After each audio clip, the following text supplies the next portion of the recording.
Welcome back mga katambalan, mga hot topic and issue, pag-usapan natin. Update po tayo kay Barbie Fortesa at kay David Licauco na kung saan nga po ay nag-post itong si Barbie sa kanyang social media account at may caption nga po na dahil di nakapag-ayala run, ayan, grocery run na lang. Kung saan makikita na nakakap itong si Barbie at naka-face mask. Samantalang isa pa nga po sa naging post itong si Barbie ay ang post nail na kung saan ay nagpalinis nga po ng kuko itong si Barbie sa Fosh nail.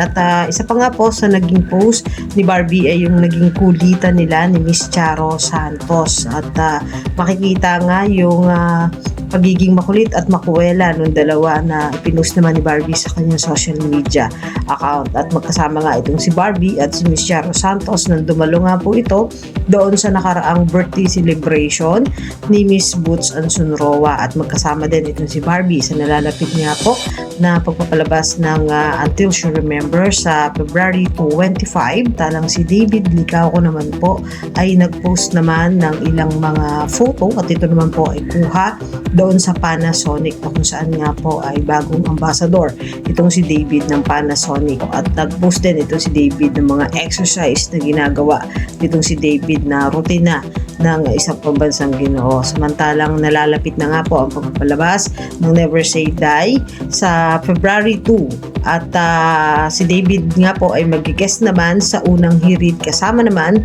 si Miss Jillian Ward. Yan po yung mga update natin ngayon kay Barbie at kay David. Yung mga katambalan, ano masasabi niyo? Mag-comment lang sa comment section at pag-usapan natin. Yan ang mga hot topic and issue dito lamang sa Tambalang GK.